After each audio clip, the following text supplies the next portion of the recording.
Honestly, I don't know if I can describe what it felt like to have a project that I had poured so much of myself into go #1. I was super excited. It was cool to be like recognized as a solo artist for the first time. For me, coming from Sweden, like the tiniest country in the world, and to come here and then, you know, get a #1, it's not supposed to happen, and I'm so excited that it has. And I screamed and celebrated with my band that I have here with me, and we're just really happy.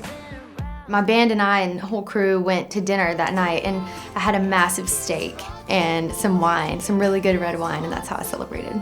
And I bought loads of bottles of champagne, loads of vodka, and went to a friend's house and got really wasted on champagne vodka cocktails. And it was really great. We got sushi, a bunch of sushi. Like out of the week, we got like 3 times for sure. It's my favorite. And then I got to perform on X Factor, so it kind of felt like I was partying every day. Celebrated the #1 like I always celebrate, with a couple drinks. With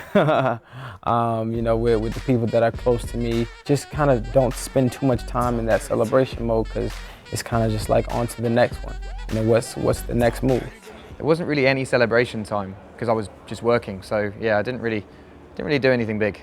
I played a gig. That was fun. I just have this vivid memory of running in Prospect Park and getting an email from our publisher saying you went #1. And the symmetry there was kind of cool because we had written Let It Go in Prospect Park, and I think I was within 200 feet of where we had written it, and that was kind of cool. I was backstage at the show at midnight, the Comedy Central show with Chris Hardwick, and my manager called me into the green room, and I thought, oh, is this it? Is this it? And I walk in there, and my wife and my daughter and my in-laws are all there, and they're holding up big cards that say #1. There's a cake. It was an emotional and magical experience. I remember I emailed Iggy, because that was my first way to get her like the explosive news, right? And the next thing I know, there were people in my office that came in and told me my email was on Instagram. And I said to myself, what is going on here? And they came in, they put it up the thing, and Iggy had taken my email and put it onto her Instagram page. And there was like 54,000 comments, on this thing. I was like, and it was just Steve, so I'm like going, oh God, but it was like really that great moment, and it was really a first, for a female rapper from Australia. I'll be the I-G-G-Y, put my name in bold. I've been working, I'm up in here with some change to throw. When Talk Dirty hit #1, I think I got a text message from my mom. It was in the morning. I remember that clearly. I started hitting up everybody on my team, screen capping things from websites, this and that. It was like a very sentimental moment for me. Once you have that cemented, it's a game changer. It's a strange feeling, especially when you work so hard for so long.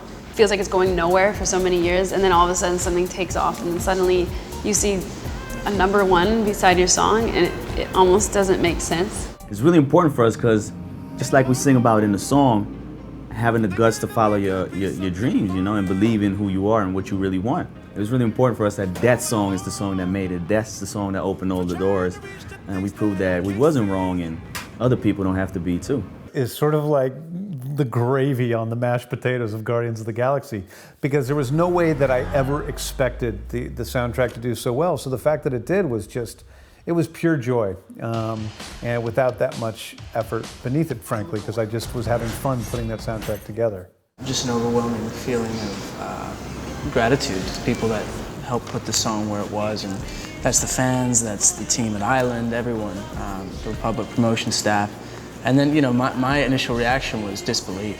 Like, super excited, and I'm still super happy because that was it's my first #1 on Billboard, and I think that's like the opening for more #1s.